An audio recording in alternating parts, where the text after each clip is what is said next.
قل إن كنتم تحبون الله فاتبعوني يحببكم الله ويغفر لكم ذنوبكم والله غفور رحيم۔ ہر قسم کی حمد و ثنا مقدس اور معلیٰ کلمات اللہ ملک اللہ رب ذوالجلال والاکرام خالق کائنات رب ارض و سماوات کے لیے، وہ جو اللہ اکیلا ہی کائنات کا خالق، مالک، داتا و دستگیر، حاجت روا، مشکل کشا ہے۔ ان کی درود و سلام امام الہدا سید ولد آدم محسن انسانیت رہبر شریعت خاتم النبیین سید الاولین والآخرین شفیع المذنبین محمد رسول اللہ صلی اللہ علیہ وسلم کے لیے مختصر حمد و ثنا اور درود السلام کے بعد سورہ آل عمران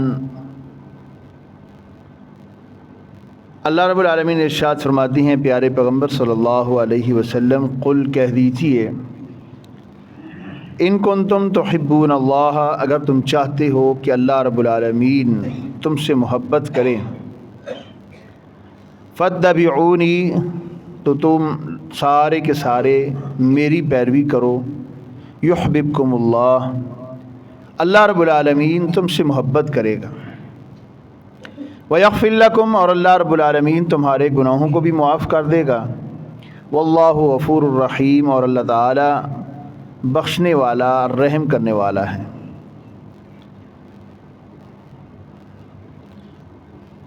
آج کا ہمارا خطبہ جمعہ کا عنوان ہے رسول اللہ صلی اللہ علیہ وسلم بحیثیت والد، بحیثیت مشفق باپ۔ آپ صلی اللہ علیہ وسلم کو اللہ رب العالمین نے رہتی دنیا تک کے لیے رشد و ہدایت کا امام بنا کر مبعوث فرمایا، اور آپ صلی اللہ علیہ وسلم کو ایک بہترین نمونہ قرار دیا۔ فرمایا تمہاری زندگیوں کے لیے، تمہارے رہن سہن کے لیے، تمہاری عبادات کے لیے اگر کوئی واقعتاً قابل تقلید ہے، قابل اتباع ہے، تو وہ صرف محمد رسول اللہ صلی اللہ علیہ وسلم کی ذات ہے۔ فرمایا لقد کان لکم فی رسول اللہ اسوۃ حسنہ، کہ تمہارے لیے رسول اللہ صلی اللہ علیہ وسلم کی زندگی بہترین نمونہ ہے۔ لمن کان یرجو اللہ والیوم الآخر، اس کے لیے جو اللہ تعالیٰ کے ساتھ ملاقات کی امید رکھتا ہو اور یوم آخرت پر ایمان رکھتا ہو، اس کے لیے رسول اللہ صلی اللہ علیہ وسلم کی زندگی بہترین نمونہ قرار دی گئی۔ ہر مسلمان اللہ تعالیٰ سے محبت بھی کرتا ہے، اللہ تعالیٰ پر ایمان بھی رکھتا ہے، یوم آخرت پر ایمان رکھتا ہے، اور ہر مسلمان یہ چاہتا ہے کہ ہم اللہ تعالیٰ سے جب ملیں تو اس حال میں ملیں کہ اللہ تعالیٰ ہم سے خوش ہوں۔ تو فرمایا کہ محمد رسول اللہ صلی اللہ علیہ وسلم کی زندگی کو اپنا اوڑھنا اور بچھونا بنا لو، آپ صلی اللہ علیہ وسلم کی زندگی کو اپنا مشعل سمجھ لو۔ تو آپ صلی اللہ علیہ وسلم کی زندگی کا ایک پہلو ہے کہ آپ صلی اللہ علیہ وسلم ایک کامیاب باپ ہیں۔ آپ صلی اللہ علیہ وسلم کو اللہ رب العالمین نے اولاد دی، اور آپ صلی اللہ علیہ وسلم نے اولاد کی تربیت کر کے بتایا کہ باپ کی کیا ذمہ داری ہوتی ہے۔ آپ صلی اللہ علیہ وسلم کی سیدہ خدیجہ سے شادی ہوئی، اور سیدہ خدیجہ رضی اللہ تعالی عنہا کے بدن سے اللہ تعالیٰ نے آپ کو 4 بیٹیاں دیں اور 2 بیٹے عطا کیے۔ چاروں بیٹیاں جوانی کو پہنچیں اور 2 بیٹے بچپن کے اندر ہی فوت ہو گئے، اور ایک بیٹا اللہ تعالیٰ نے آپ کو سیدہ ماریہ قبطیہ کے بطن سے عطا کیا، جن کا نام ابراہیم تھا۔ رسول اللہ صلی اللہ علیہ وسلم ان بچوں کے ساتھ کمال شفقت کرتے، اور آپ صلی اللہ علیہ وسلم ان کی تربیت کا، تعلیم کا، صحت کا بہت زیادہ خیال رکھتے۔ اور اس موضوع پر بڑے بڑے محدثین نے، علماء نے بڑی بڑی ضخیم کتابیں لکھی ہیں کہ رسول اللہ صلی اللہ علیہ وسلم بحیثیت والد، بحیثیت باپ۔ آج ہم بھی باپ ہیں، ہمارے اوپر کیا ذمہ داریاں عائد ہوتی ہیں؟ کیا آج ہم دیکھیں کہ ہم نے یہ ذمہ داری اپنی پوری کی ہے؟ یعنی آپ یہ دیکھیں رسول اللہ صلی اللہ علیہ وسلم کی ساری بیٹیاں جوانی کو پہنچیں اور آپ صلی اللہ علیہ وسلم نے ان کی شادیاں بھی کیں، آپ صلی اللہ علیہ وسلم کی سب سے بڑی بیٹی کو لے لیجیے سیدہ زینب رضی اللہ تعالیٰ عنہ، ان کی شادی ابو العاص سے ہوئی، اور حضرت ابو العاص جو ہیں وہ بعد میں مسلمان ہوئے، سیدہ زینب مسلمان ہو گئیں، لیکن رسول اللہ صلی اللہ علیہ وسلم نے طلاق کا مطالبہ نہیں کیا۔ کچھ عرصہ تک ان میں جدائی رہی، لیکن وہ جدائی ہمیشہ کے لیے نہیں تھی، وہ ایسی جدائی نہیں تھی کہ جو ہمارے ہاں جس طرح لڑائیاں اور جھگڑے شروع ہو جاتے، وہ چیز نہیں تھی۔ لیکن جب وہ مسلمان ہوئے تو اپنی بیٹی کو یہ حق دیا کہ بھئی انہی کے ساتھ دوبارہ اپنی زندگی بسر کرے، اور اسی نکاح کو رسول اللہ صلی اللہ علیہ وسلم نے برقرار رکھا۔ آج کوئی ہے ایسا بندہ کہ جو بھری مجلس میں اپنے داماد کی تعریف کرے؟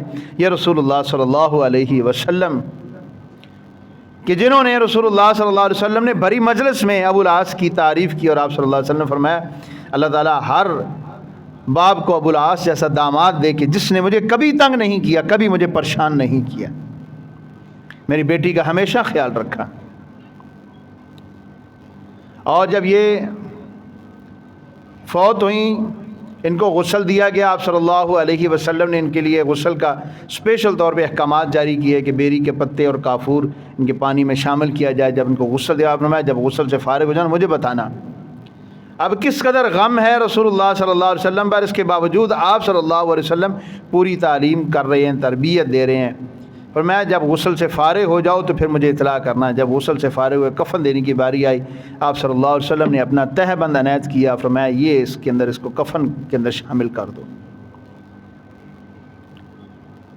اور اسی طرح آپ صلی اللہ علیہ وسلم نے ان بیٹیوں کے نام کتنے پیارے رکھے، یعنی اس دور کے اندر بھی یعنی بڑے خاص قسم کے نام رکھے، زینب، رقیہ، ام کلثوم، فاطمہ۔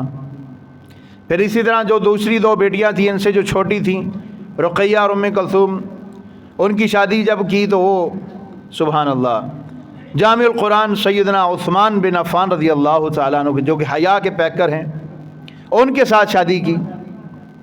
پہلے ایک بیٹی کا رشتہ دیا، وہ فوت ہو گئیں، پھر دوسری بیٹی کا رشتہ دیا، اور ان کے ساتھ رسول اللہ صلی اللہ علیہ وسلم راضی تھے تبھی تو دوسری بیٹی کا رشتہ دیا۔ اگر راضی نہ ہوتے تو دوسری بیٹی کا رشتہ کیوں دیتے؟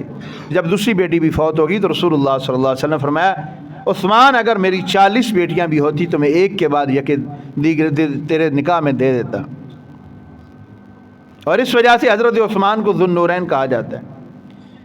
اور ادھر جنگ بدر ہے اور ادھر سیدہ رقیہ فوت ہو گئی ہیں، بیمار ہیں شدید۔ حضرت عثمان کو کہا گیا کہ آپ ان کے پاس ٹھہریں، ان کے پاس ٹھہرے۔ اسی اثناء میں ابھی جنگ بدر لگی ہوئی ہے، یہ فوت ہو گئی ہیں۔ رسول اللہ صلی اللہ علیہ وسلم کا راستہ دیکھتے دیکھتے بابا آ رہے ہیں، لیکن آپ صلی اللہ علیہ وسلم نے اس مشن پہ جانا تھا، وہ مشن زیادہ ضروری تھا۔ آپ صلی اللہ علیہ وسلم جب واپس آئے، آپ صلی اللہ علیہ وسلم نے کہا سبھی نظر آ رہے ہیں، عثمان اور رقیہ نظر نہیں آ رہے۔ کہا اللہ کے رسول رقیہ فوت ہو گئی ہیں، عثمان ابھی تک ان کے قبر کے اوپر موجود ہیں، کفن دفن کا انتظام ہو رہا ہے۔ آپ صلی اللہ علیہ وسلم بھی دفن کے وقت وہاں پہ قبر پہ تشریف لے گئے، دفن کر چکے تھے، مٹی پا چکے تھے، عثمان ابھی قبر کے اوپر ہی رو رہے ہیں۔ آپ صلی اللہ علیہ وسلم وہیں پہ ان کو تسلی دیتے ہیں، کندھے پہ ہاتھ رکھتے، عثمان رو رہے، عثمان کہتے ہیں میں نے دیکھا میرے پیچھے میرے کندھے پہ کس نے ہاتھ رکھا؟ رسول اللہ صلی اللہ علیہ وسلم نے دلاسا دیا۔ اور آپ صلی اللہ علیہ وسلم نے وہاں پہ اپنی بیٹی کی قبر پہ جنازہ بھی پڑھا، جس طرح عام جنازہ پڑھا جاتا ہے اس طرح آپ صلی اللہ علیہ وسلم نے جنازہ پڑھا۔ تو اس سے ہمیں ایک تعلیم دی ہے کہ بیٹیوں کے ساتھ شفقت اور محبت۔ اور پھر سب سے چھوٹی بیٹی کی جب باری آئی، سیدہ فاطمہ رضی اللہ تعالی عنہا خاتون جنت ہیں، جنت کی خواتین جتنی ان کی سردار ہیں، جب ان کے رشتے کی باری آئی تو نوجوانوں میں سب سے پہلے اسلام قبول کرنے والے فاتح خیبر، شیر خدا سیدنا مولا علی رضی اللہ تعالیٰ عنہ کے ساتھ ان کا نکاح کیا۔ اور کس بنا پہ کیا؟ آج ہم نے کہا بچیوں کے کس بنا پہ دیتے ہیں، آج ذرا ہم سوچیں۔ کہنے کو تو میں اور ہم سب سنی بھی ہیں، عاشق رسول بھی ہیں، لیکن ہماری شادیوں کا معیار کچھ اور ہوتا ہے۔ ہم دیکھتے ہیں پیسہ، دولت، حسن، نوکری، لیکن رسول اللہ صلی اللہ علیہ وسلم کے پاس بڑے بڑے لوگوں نے رشتے بھیجے، سیدہ فاطمہ کے لیے آپ صلی اللہ علیہ وسلم نے انکار کر دیا، اور آپ صلی اللہ علیہ وسلم نے حضرت علی کو رشتہ کس وجہ سے دیا؟ تقویٰ کی بنیاد پر، ایمان کی بنیاد پر، اللہ اور اس کے رسول کے ساتھ محبت کی بنیاد پر رشتہ دیا۔ اور آپ صلی اللہ علیہ وسلم نے فرمایا علی آپ کا مقام میرے نزدیک ایسے جیسے موسیٰ علیہ السلام کے نزدیک حضرت ہارون کا مقام تھا. آپ میرے لیے ایسے ہو جیسے موسیٰ علیہ السلام کے لیے ہارون تھے. لیکن ہاں میرے بعد کوئی نبی نہیں آئے گا. گویا کہ اگر آپ کے بعد کوئی نبی ہوتا تو نبی پاک صلی اللہ علیہ وسلم کے بعد علی بھی نبی ہوتے. رسول اللہ صلی اللہ علیہ وسلم نے حضرت علی کو یہ مقام دیا ہے. وہ علی کے جن کو مقام رسول اللہ صلی اللہ علیہ وسلم نے دیا ہے خیبر کے موقع پر، فرمایا میں جھنڈا کل اس کو دوں گا کہ جو اللہ سے محبت کرتا ہے، اللہ کے رسول سے محبت کرتا ہے، اللہ کے رسول اس سے محبت کرتے ہیں. تو ان کے ساتھ حضرت علی کے ساتھ رسول اللہ صلی اللہ علیہ وسلم نے اپنی بیٹی کا رشتہ دیا، نکاح کیا آپ صلی اللہ علیہ وسلم نے. اور کیا تھا حضرت علی کے پاس؟ ایک زرہ تھی، وہ جو زرہ بکی حضرت عثمان رضی اللہ تعالیٰ عنہ نے کہا اس کی قیمت جتنی بھی ہے وہ میں دے دیتا ہوں، دگنی دے دیتا ہوں، لیکن حضرت علی کو کہیے کہ یہ زرہ اپنے پاس رکھے، کسی کو نہ دے. کہ حضرت علی زرہ پہن کر جہاد کرتے رہیں گے، ثواب عثمان کو ملتا رہے گا. ہاں ان کی شادی کے جو اخراجات ہیں، جو پیسے جو بنتے ہیں میں دے دیتا ہوں. اور وہ پیسے لے کے زرہ تو بک گئی نا، لیکن حضرت عثمان نے پھر وہ زرہ گفٹ کر دی، اور اسی پیسے سے وہ سامان آیا اور سامان لے کے آئے، اور پھر جو تھوڑا بہت جہیز کا سامان رسول اللہ صلی اللہ علیہ وسلم نے اپنی بیٹی کو دیا. اور اصل جو چیز دی تھی وہ رسول اللہ صلی اللہ علیہ وسلم نے اپنی بیٹی کو تعلیم و تربیت دی. کہ جیسے میں نے پہلے بھی ایک دفعہ بیان کیا تھا کہ حضرت فاطمہ رضی اللہ تعالیٰ عنہ کی مکمل تربیت رسول اللہ صلی اللہ علیہ وسلم نے زمانہ نبوت میں کی ہے. اور پھر سیدہ عائشہ صدیقہ رضی اللہ تعالیٰ عنہ فرماتی ہیں، ایک اور پہلو دیکھیے، آپ صلی اللہ علیہ وسلم جب بھی کسی سفر سے واپس آتے، آپ صلی اللہ علیہ وسلم اپنی کسی بیوی کے گھر میں نہیں جاتے تھے، پہلے سیدہ فاطمہ کے گھر میں رسول اللہ صلی اللہ علیہ وسلم جاتے. یہ بیٹیوں کے ساتھ محبت تھی، شفقت تھی. اور ہمیں یہ تعلیم دی ہے کہ اللہ تعالیٰ نے اگر آپ کو بیٹے دیے ہیں تب، بیٹیاں دی ہیں تب، ان کی تعلیم و تربیت کا، ان کے ساتھ شفقت اور محبت کا خیال کرو. ان کے ساتھ پہلے بیٹی کے گھر جانا ہے. اور سیدہ فاطمہ رضی اللہ تعالیٰ عنہ یہ بھی رسول اللہ صلی اللہ علیہ وسلم کے پاس آتی، بار بار آنا جانا ان کا تو روزانہ ہی تھا. اور آپ صلی اللہ علیہ وسلم ہر بار جب بھی آتی آپ صلی اللہ علیہ وسلم کھڑے ہو جاتے، سیدہ فاطمہ رضی اللہ تعالیٰ کے ماتھے پہ بوسہ دیتے اور یہ کہتے میری بیٹی تیرا آنا مبارک ہو، میری بیٹی تیرا آنا مبارک ہو. آج کیا ہوتا ہے؟ آج کوئی کہتا ہے اس طرح؟ اور پھر رسول اللہ صلی اللہ علیہ وسلم کبھی گزرتے گھر کے بعد دیکھتے تو بچے رو رہے ہیں، آپ صلی اللہ علیہ وسلم اپنے نواسوں کو اٹھا لیتے. بچوں کے ساتھ محبت آپ صلی اللہ علیہ وسلم کی کمال کی تھی. صحابی کہتے ہیں رسول اللہ صلی اللہ علیہ وسلم ظہر کی نماز کے لیے نکلے، آپ نے ایک بچے کو اٹھایا ہوا. آپ صلی اللہ علیہ وسلم نے نماز پڑھانا شروع کی. آپ صلی اللہ علیہ وسلم نے نماز میں ایک سجدہ لمبا کر دیا. صحابہ کہتے ہیں ہم سمجھے کہ شاید وحی نازل ہونا شروع ہو گئی ہے، اس وجہ سے رسول اللہ صلی اللہ علیہ وسلم نے سجدہ لمبا کر دیا.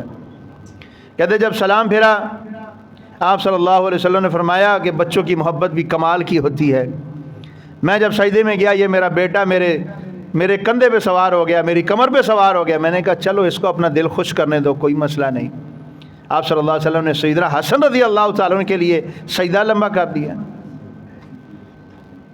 اور پھر تربیت کیسی کی حضرت حسن اور حضرت حسین، حضرت فاطمہ کیسی تربیت کر رہے رسول اللہ صلی اللہ علیہ وسلم کی.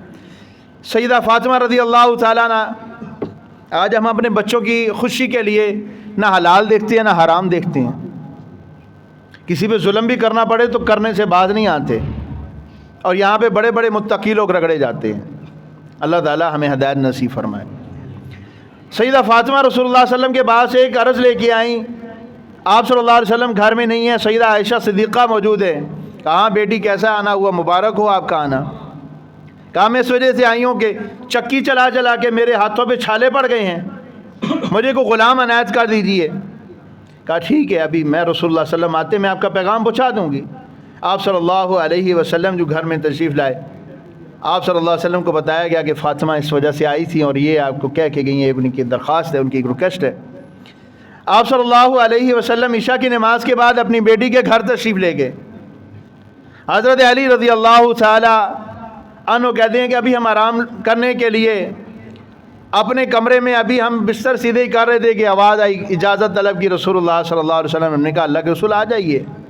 آپ صلی اللہ علیہ وسلم حضرت علی اور فاطمہ کے درمیان میں تشریف فرما ہوئے.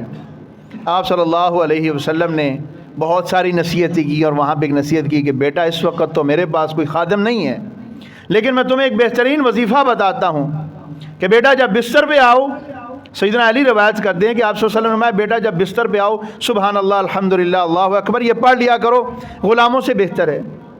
اور پھر یہیں تک نہیں چھوڑا، پھر جب بھی غلام آپ کے پاس آئے آپ صلی اللہ علیہ وسلم نے سب سے پہلے اپنی بیٹی کو غلام دیا، خادمہ دی اپنی بیٹی کو کہ یہ لو بھئی آپ کا بھی حق ہے۔ اور حسن رضی اللہ تعالیٰ عنہ کہتے ہیں میں اپنے نانا کے ساتھ جا رہا ہوں، راستے میں کہتے ہیں میں نے کھجور دیکھی، میں نے کھجور اٹھا کے سیدھا اپنے منہ میں ڈالی۔ آپ صلی اللہ علیہ وسلم نے منہ میں انگلی ڈال کے کھجور باہر نکالی، کہا نکال دو اس کو، پھینک دو، شاید یہ صدقے کی کھجور اور مجھ پر اور میری آل پر، آل محمد پر اللہ تعالیٰ نے صدقے کو حرام قرار دیا ہے۔ کتنا خاص خیال رکھ رہے ہیں رسول اللہ صلی اللہ علیہ وسلم اپنی اولاد کا، یعنی آپ صلی اللہ علیہ وسلم بحیثیت ایک ذمہ دار باپ ہیں۔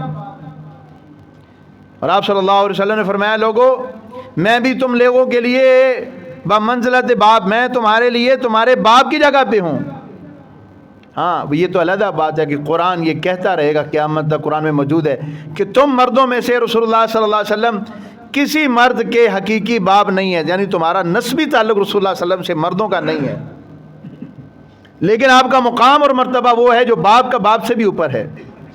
اور آپ صلی اللہ علیہ وسلم نے اس کمال شفقت کے ساتھ جس طرح امت کو تعلیم دی، جس طرح ایک باپ اپنے بچوں کے دکھ درد کا، گرمی سردی کا، ان کے خوشی غمی کا، ہر چیز کا خیال کرتا ہے، آپ صلی اللہ علیہ وسلم نے اس سے زیادہ خیال کیا۔ آپ صلی اللہ علیہ وسلم نے صرف اپنے بچوں کی تربیت نہیں کی بلکہ اپنے سے ریلیٹڈ ہر بندے کی تربیت آپ صلی اللہ علیہ وسلم نے کی۔ اور پھر آپ صلی اللہ علیہ وسلم، امام مسلم نے ایک واقعہ لکھا ہے، سیدنا ابراہیم جو آپ صلی اللہ علیہ وسلم کے بیٹے تھے، جو عربوں کے ہاں رواج تھا کہ بچوں کی پرورش مضافات میں کسی کے ہاں کی جاتی تھی اور وہ دودھ وہاں پہ پلاتے تھے بچوں کو، تو ابراہیم کو یہ پرورش ایک لوہار کی ذمہ میں آئی، ایک لوہار کے حصے میں آئی، اس کی ذمہ داری دی گئی، اور وہ ان کے جو رضائی باپ تھے حضرت ابراہیم کے، وہ لوہار کا کام کرتے تھے۔ رسول اللہ صلی اللہ علیہ وسلم اکثر تشریف لے جاتے حضرت ابراہیم کو ملنے کے لیے، اور آپ صلی اللہ علیہ وسلم جاتے، صحابہ کہتے ہیں، حضرت انس کہتے ہیں میں آپ کے ساتھ ہوتا، آپ صلی اللہ علیہ وسلم ابراہیم کو اپنی گود میں اٹھاتے، آپ صلی اللہ علیہ وسلم اپنے ہونٹ حضرت ابراہیم کے ہونٹوں کے ساتھ ملاتے، چومتے، اور وہاں پہ بھٹی کا دھواں بھی ہوتا، آپ صلی اللہ علیہ وسلم وہ دھواں بھی برداشت کرتے۔ کس وجہ سے؟ کہ بھی بیٹا ہے، بیٹے کی محبت میں جا رہے ہیں۔ آج ذرا دیکھیں نا، کوئی ایسا کرتا ہے؟ کسی کے اندر ہمت ہے کہ وہ کسی دھوئیں والے کے پاس جائے؟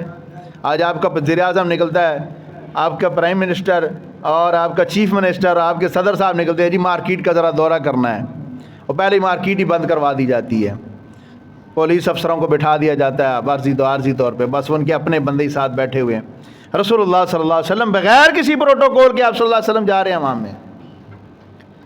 اور پھر یہی ابراہیم جب فوت ہو گئے، آپ صلی اللہ علیہ وسلم نے اپنے ہاتھوں میں اٹھایا ہوا ہے، اور آپ صلی اللہ علیہ وسلم کی آنکھوں سے آنسو جاری ہے، اور آپ صلی اللہ علیہ وسلم فرما رہے ہیں ابراہیم بفراقے کا اننا لمحزونون، تیری جدائی نے ہمیں غم زدہ کر دیا ہے، لیکن ہم اپنی زبان سے وہی بات کہیں گے جس پہ ہمارا رب راضی ہے، انا للہ و انا الیہ راجعون۔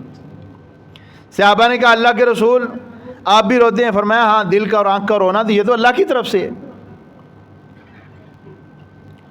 اسی طرح آپ صلی اللہ علیہ وسلم حضرت حسن کو، حضرت حسین کو چومتے ہیں، بوسہ دیتے ہیں۔ ایک شخص پاس بیٹھے ہیں، کہتے ہیں اللہ کے رسول میرے تو 10 بیٹے ہیں، میں نے کبھی نہیں چوما، کبھی بوسہ نہیں دیا۔ فرمایا جو لوگوں کے اوپر رحم نہیں کرتا اس پہ رحم نہیں کیا جاتا۔ فرمایا تیرے اندر پتھر کا دل ہے تو میں کیا کر سکتا ہوں، یہ تو اولاد کی شفقت ہے کہ آپ صلی اللہ علیہ وسلم۔ اور پھر دیکھ لیں کہ رسول اللہ صلی اللہ علیہ وسلم سب سے زیادہ مصروف، ہماری مصروفیات تو ان کے مقابلے میں کچھ ہے ہی نہیں، لیکن اس کے باوجود آپ صلی اللہ علیہ وسلم نے بچوں کے ساتھ کمال شفقت کا بھی مظاہرہ کیا، بچوں کو پورا ٹائم بھی دیا، تعلیم و تربیت کا خیال کیا۔ آپ صلی اللہ علیہ وسلم جب جاتے مضافات میں ابراہیم کو ملنے، اپنے بیٹے کو ملنے کے لیے، تو بہت سارے بچے اکٹھے ہو جاتے اور رسول اللہ صلی اللہ علیہ وسلم کو دیکھ کر استقبال کرتے، اور آپ صلی اللہ علیہ وسلم جتنے بچے آتے ان کے چہرے پہ ہاتھ پھیرتے۔ سیدنا جابر رضی اللہ تعالیٰ عنہ، جابر بن سمرہ کہتے ہیں میں بھی بچہ تھا، آپ صلی اللہ علیہ وسلم نے میرے چہرے پہ بھی شفقت سے ہاتھ پھیرا، مجھے بوسہ دیا۔ کہتے ہیں میں آج تک رسول اللہ صلی اللہ علیہ وسلم کے ہاتھوں کی ٹھنڈک نہیں بھول سکا۔ یہ آپ صلی اللہ علیہ وسلم کی کمال ایک شفقت اور طبیعت تھی، یعنی ہمیں ایک سبق دے دیا کہ باپ ذمہ دار باپ بن کے رہنا ہے معاشرے میں۔ اور پھر آپ صلی اللہ علیہ وسلم نے جب حضرت فاطمہ اور حضرت علی آپس میں ایک بات پہ ناراض ہو گئے تو کتنی کمال کی پیاری تربیت کی رسول اللہ صلی اللہ علیہ وسلم نے۔ حضرت فاطمہ کو اور حضرت علی کو دونوں کو اپنے پاس بٹھایا، دائیں بائیں بٹھا کے، اور ان کی صلح کروائی، دم کیا، پانی دم کر کے ان کے سینے پہ چھڑکا اور پھر صلح کروائی۔ حضرت علی کو بولا علی خیال کرو یہ میری بیٹی ہے، فاطمہ تو بضعۃ منی، فاطمہ میرے جسم کا ٹکڑا ہے، جس نے فاطمہ کو تکلیف دی اس نے مجھے تکلیف دی، اور پھر صلح کروائی۔ تو گویا کہ رسول اللہ صلی اللہ علیہ وسلم نے ہمیں اپنے عمل سے، اپنے قول و فعل سے پوری طرح تعلیم دی۔ رسول اللہ صلی اللہ علیہ وسلم نے فرمایا انما بعثت معلما، میں تمہارے لیے ایک معلم بنا کے بھیجا گیا ہوں۔ تو ہم نے رسول اللہ صلی اللہ علیہ وسلم کی زندگی کے سارے پہلوؤں کو دیکھنا ہے اور اس کے مطابق اپنے معاشرے کی تربیت کرنی ہے۔ تو رسول اللہ صلی اللہ علیہ وسلم کی زندگی کا ایک یہ پہلو بھی ہے جس سے آج آپ ہم نے آنکھیں بند کر لی۔ آج کل کیا ہے، نفسا نفسی کا عالم ہے، ہر بندہ پیسے کے چکر میں ہے، گھر میں دو میاں بیوی ہیں، دونوں جاب کر رہے ہیں، چھوٹے چھوٹے بچے ہیں، ان کی ذمہ داری دے گی ہے آیا کو، یا جناب وہ ڈے کیئر والے ہیں ان کی ذمہ داری دے دی گئی ہے۔ صبح سویرے میاں بیوی دونوں نکل جاتے ہیں جاب پہ، مادہ پرستی ہے، وہ بھی صبح چلا گیا، وہ بھی شام کو، جناب دونوں شام کو آ رہے ہیں، بچے سکول والوں کے حوالے یا پھر جناب وہ گھر میں آیا رکھی ہے اس کے حوالے۔ دوسروں کے بچوں کی کون پرورش کرتا ہے؟ خود ٹائم نکالیں، بچوں کو خود ٹائم دیں، ان کی تربیت کریں، ان کا محاسبہ کریں، ان کے حلال حرام کا خیال آپ کریں۔ آپ ان بچوں کے لیے صبح و شام ایک کر رہے ہیں، بچوں کو ٹائم دیں تاکہ آپ کے بچے آپ کے مستقبل بہتر بنانے میں آپ کا اپنا کردار ادا کریں۔ جو ہم اپنے بچوں کی تربیت کر سکتے ہیں وہ دوسرا کوئی نہیں کر سکتا۔ ہم کہتے ہیں کہ صرف نہیں ہمارے پاس ٹائم نہیں، سب ٹائموں میں سے ایک ٹائم خاص کر نکالے اپنے بچوں کے لیے۔ اور یہ تو ہمارا حصہ تھا، آپ کو جو ہمارا جو سلسلہ چل رہا ہے نبی کریم صلی اللہ علیہ وسلم کی سیرت کا، یہ اس کا حصہ تھا۔ اگلے جمعے پہ رسول اللہ صلی اللہ علیہ وسلم کی سیرت کے مزید چلایا جائے گا۔